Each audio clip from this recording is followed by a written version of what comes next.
she's just very... She's gonna jump on the bed and then, anyway, I think it's better if we, leave her outside the room for now, yeah? No? You want Lucy in? Okay. Alright, Goose. Come on in. Good girl. Oh, look, I wiggle booty. Okay, have some manners. Have some manners. I'm reading a story.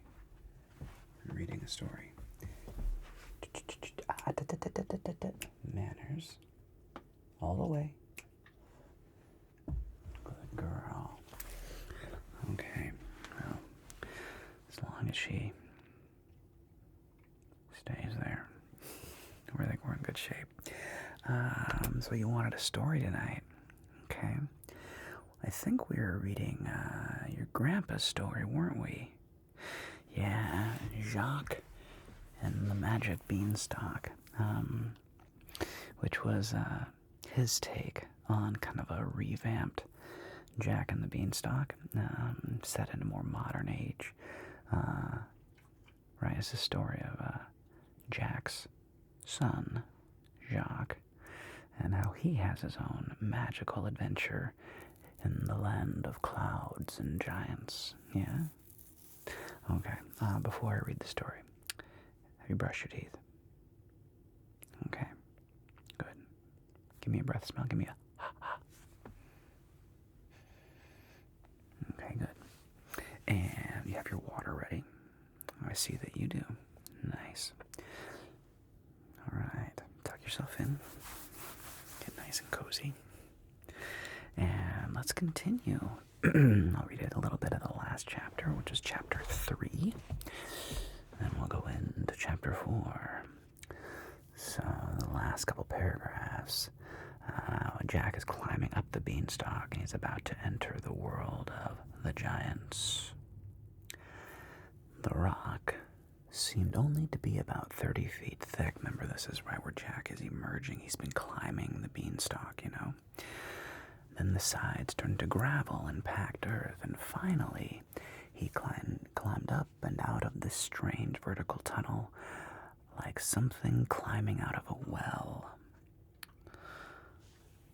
A strange well, to be sure, with the beanstalk centered therein, and when he emerged onto the world above, what he saw astonished him even more than the beanstalk itself. Chapter 4. Jacques found himself in a field of wheat. For a moment, it was almost as if he had never left home, as if he were suddenly back on the farm. But no, this was nothing like their little farm. The wheat came to his chin.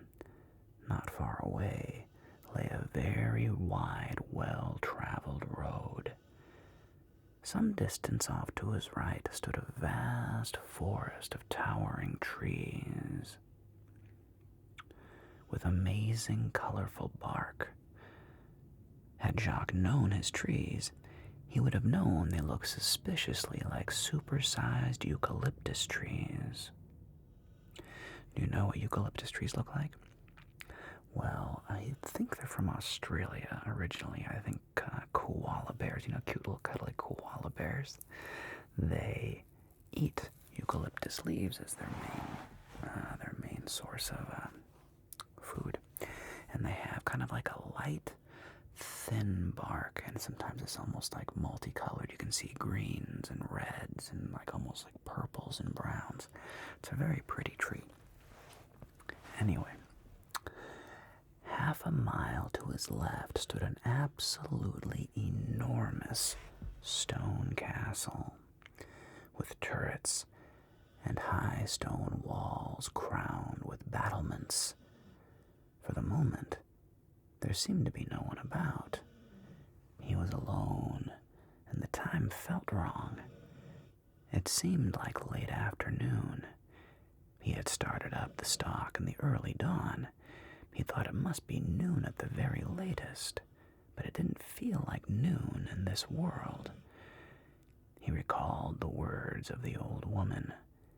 Remember her? Yeah, He met her and she had the cart and the bean for the cow. She claimed the magic beans would enable him to provide for his family. He looked at the forest, and he looked at the castle. The castle felt more dangerous, but more promising. Well, he said, no risk, no reward. He had barely set off toward the castle when something caught his eye. A shiny object near the roadside ditch. He squatted and picked it up and examined it. Wow, he said, rubbing the dirt off of it and hefting its weight. He could scarcely believe it. You hear Lucy snoring over there. Yeah, she's passed out. And soon you'll be joining her. Okay, stop it, chair. I don't know why my chair's making so much noise. Okay. It was so big he could scarcely believe it, the shiny object. It was the largest gold coin he had ever seen. The image of a king was stamped on one side and sheaves of wheat on the other, twice the diameter of a silver dollar, and probably 3 times as thick. So a silver dollar is about like, geez Louise, chair. A silver dollar is about that big. So if you imagine, it's a pretty big coin.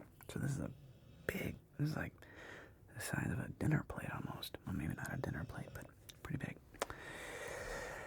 And it filled the palm of his hand.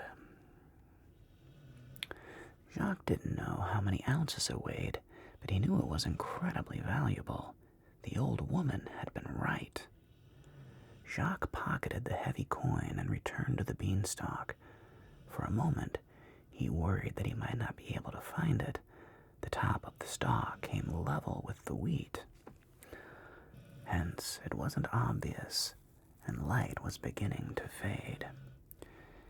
It was a long and exhausting climb down.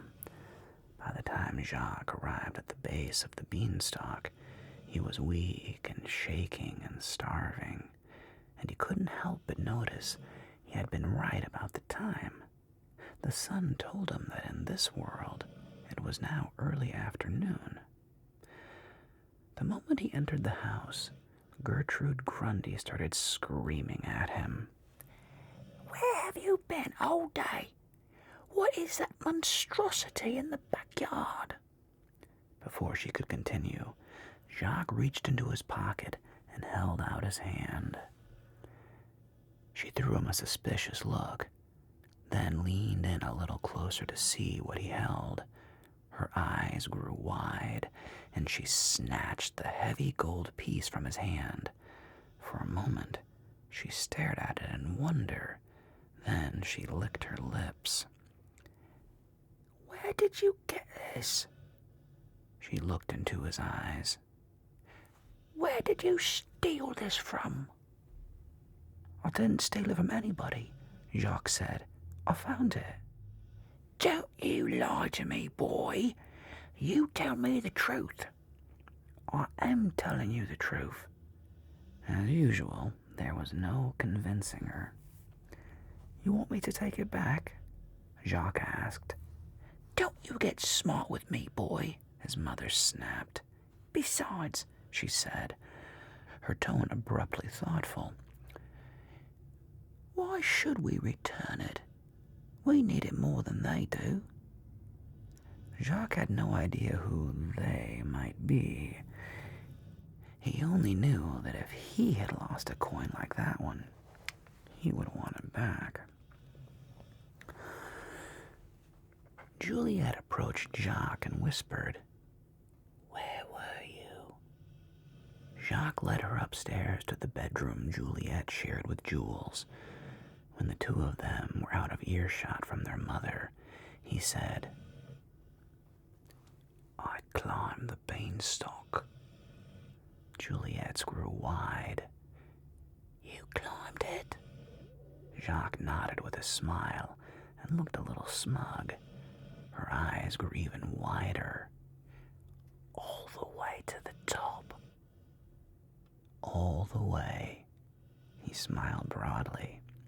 Juliet looked stunned. But how could you? It's humongous. That's a very big word for someone your age, Jacques said. Juliet issued a very unladylike snort. I'm pretty smart, you know. Jacques smiled. No doubt about it. I know a lot of big words. I know you do, Jacques said. Now, do you want to know what I saw when I got to the top? Juliet nodded, and Jacques told his wide-eyed sister about his adventure. Wow, Juliet said when he finished. That's incredible. Don't tell Mum.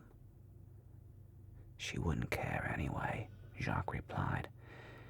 But out of curiosity, why not? She'll make you go back up there, Juliet said. She'll demand you get more of those coins. She'll do that anyway, Jacques said. Well, I was thinking. No, Juliet said. It's too dangerous, and besides, no amount of gold coins will ever satisfy her. You don't think? Mom isn't a person who can't be satisfied, Juliet replied. How did you get so smart? Jacques wanted to know. I'll read. You should try it. Jacques scowled, but he had to admit she had a point. The gold would have fed them longer than the 2 weeks had Jacques' mother not used half of it to buy an expensive necklace. Each day, Jacques kept a careful eye on the beanstalk.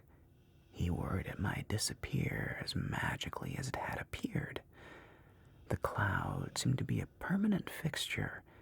It could be a rare, perfectly clear day, but the beanstalk always disappeared in that stationary cloud. And no matter what, the center of it was always swirling around the upper end of the stalk, though it was so high, one couldn't properly see it from the ground. Jacques secretly worried about something else. He worried that someone from up there might come down here. Someone, perhaps, looking for a large gold coin. But no one came, and the stalk looked just the same. In the meantime, every other day, he climbed part way up the stalk, first a few 100 feet, then a few 1,000 feet. After a couple of weeks, he was far stronger and a much better climber than he had been the first time around. Jacques worried about nosy neighbors, but their mother took care of that. From day one, she spread the rumor that it was a haunted beanstalk, that it grew from black magic, which she did, of course, believe, that it was a curse on their family and anyone who came within a good stone's throw of it. Worse, she claimed anyone who so much as touched it would die a long, slow, and gruesome death, in which their skin would erupt in boils. Nobody thought to ask how she knew that touching it would turn one's skin to boils, and nobody came near their property. Jacques didn't think her stories did much to keep them away. People avoided them anyway. Now, with the beanstalk reaching to the sky, people would stand in small groups at a distance, gawking at the amazing sight. One morning, their mother said to Jacques, "You need to go up there and find another coin. If someone dropped one, they probably dropped several." Jacques had known this request would come. He also knew he could refuse it, but A big part of him wanted to go. The same part of him had known all along that he would go. That was why he had been training for it. He felt excited and terrified. Juliet wanted to go with him, but Jacques would not hear of it.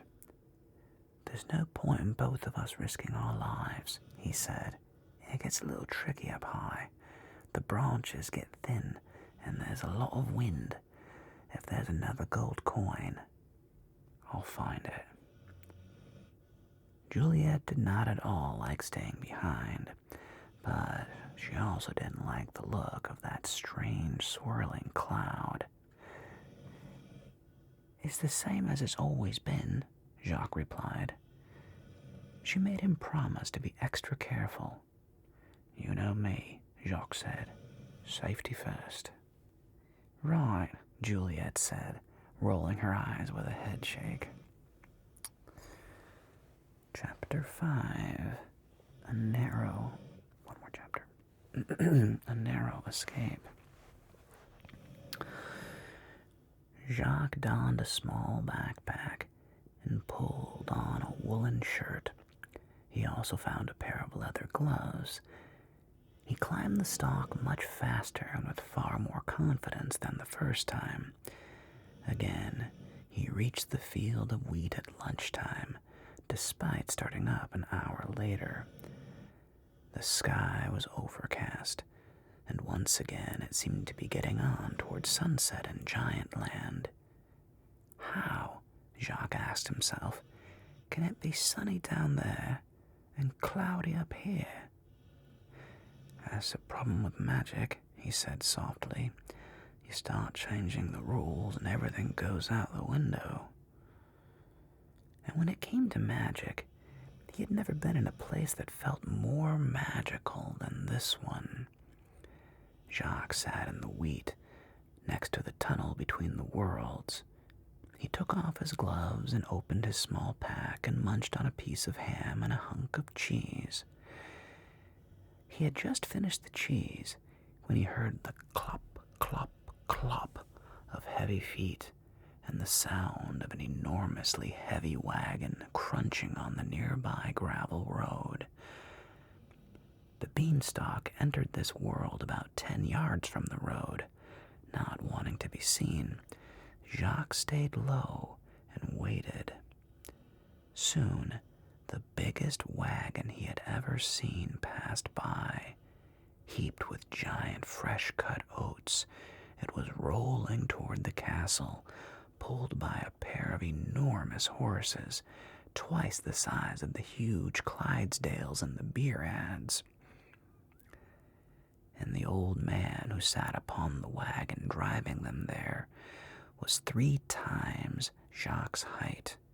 His beard alone would have filled a medium-sized chair. When the sound of the wagon faded, Jacques stood and looked about. He listened.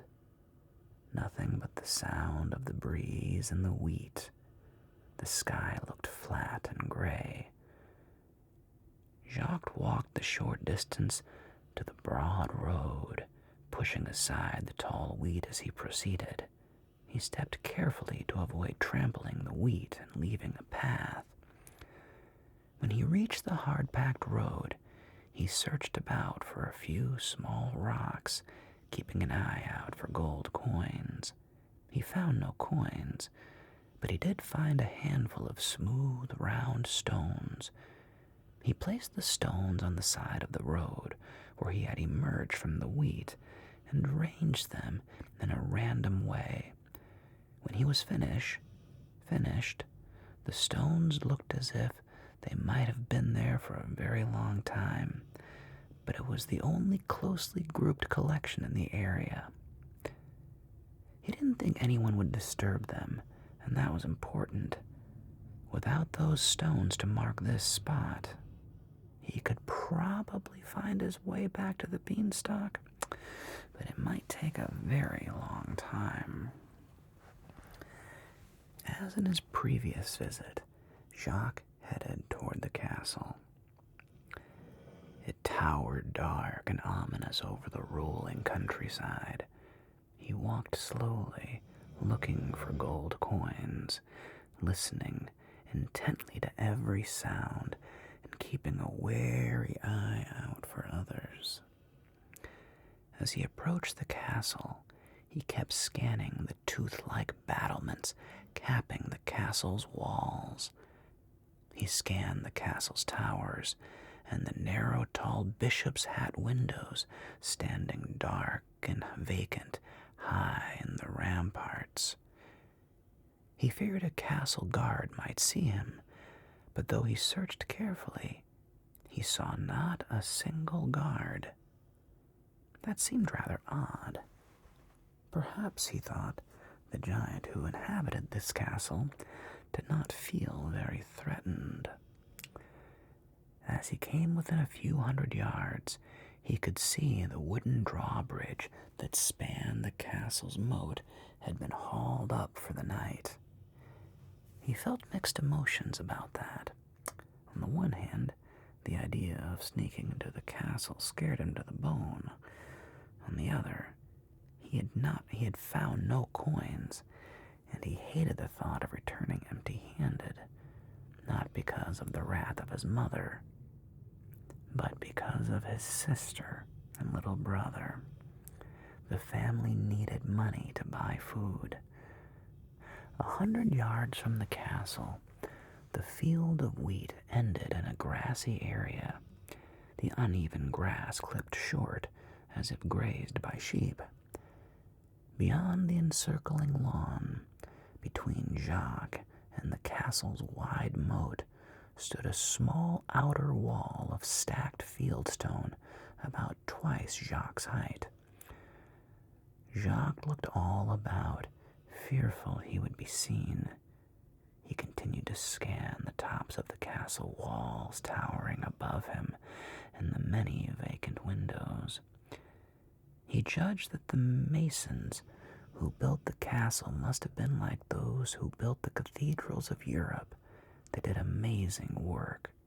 They had cut the massive stone blocks perfectly square, and sanded them smooth. Approaching that mighty wall, Jacques felt tiny as a mouse. A massive gate guarded the road where it passed through the fieldstone wall. Jacques thought he could slip through the gate, but instead he angled to his left. After verifying he was still alone, he quickly scrambled to the top of the small wall.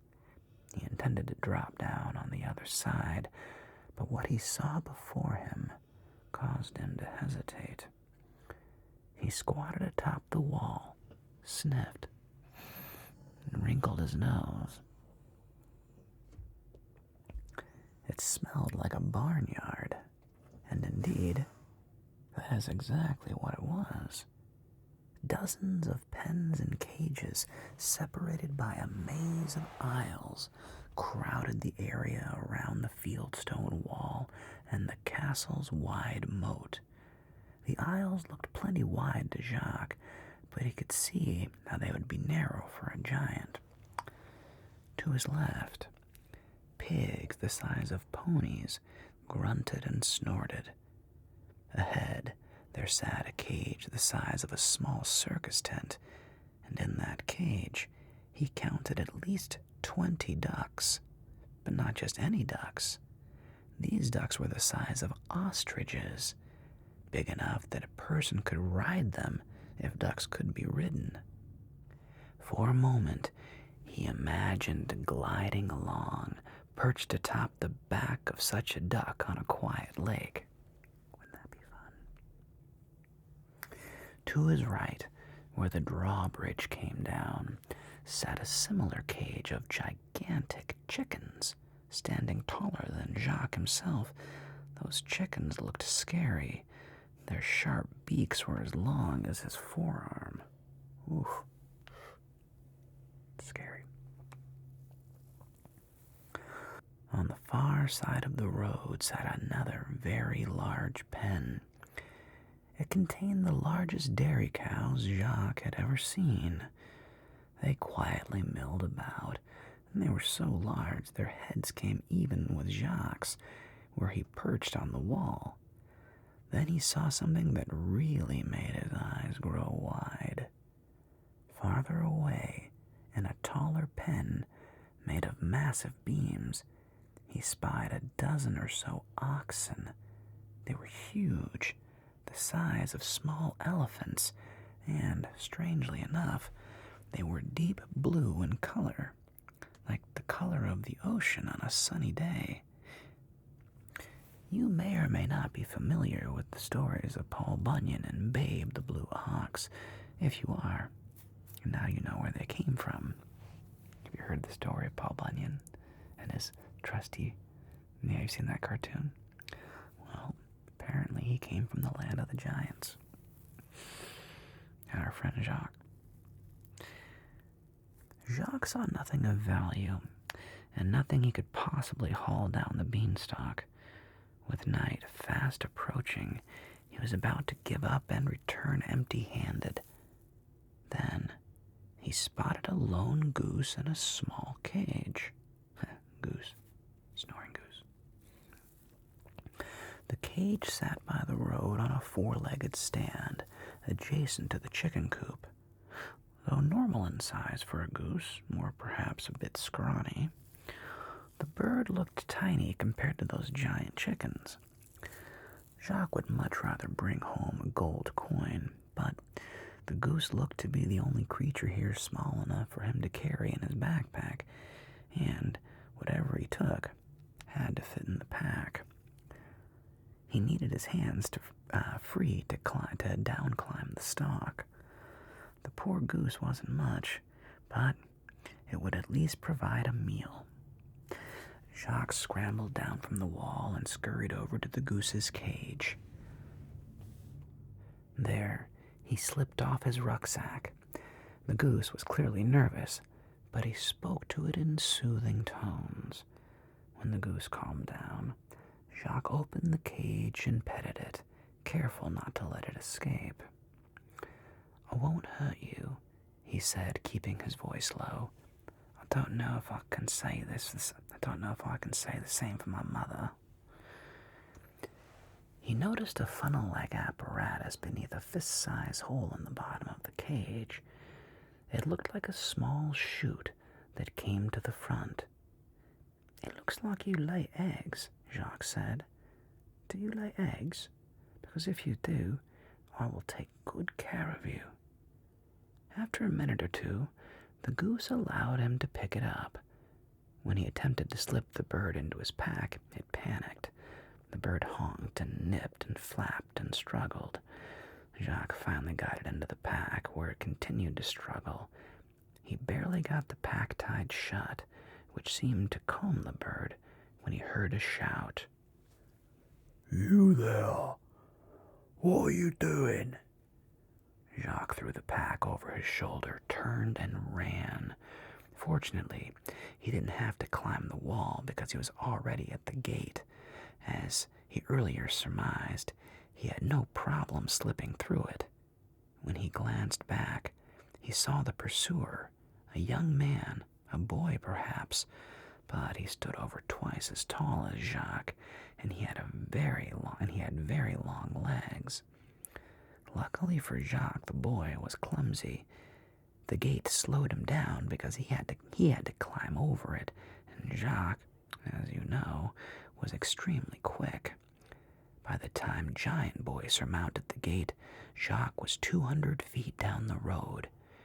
He made his legs pump faster, then faster still until they were nearly a blur. At one point, he slowed and risked a glance back.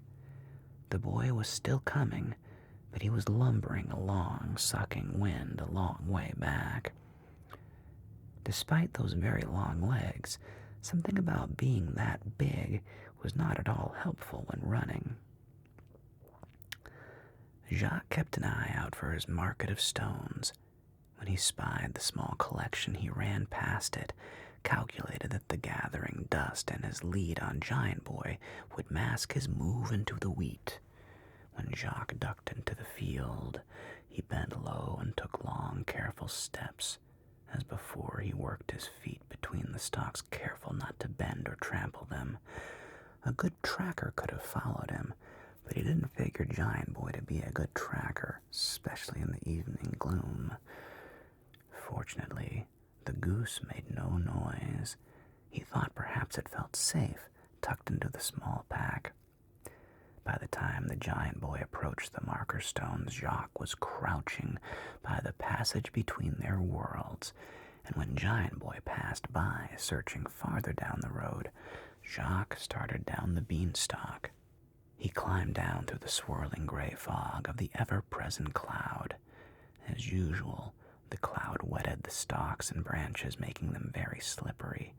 At one point, Jacques' foot slipped, but he didn't fall. That was because he was careful to always keep both hands and one foot, or both feet and one hand, in contact with the beanstalk. Jacques could just about tell where he was by the brightness of the cloud that surrounded him. In short order, he emerged once again into his own world. All around were puffy white clouds and bright sunlight. Jacques had definitely gotten better at going up and down the beanstalk. He reached the ground a little more than 2 hours later, which was a new personal record. Now he would have to face Gertrude Grundy, and he expected their mother would be none too happy with nothing more than a scrawny goose. All right.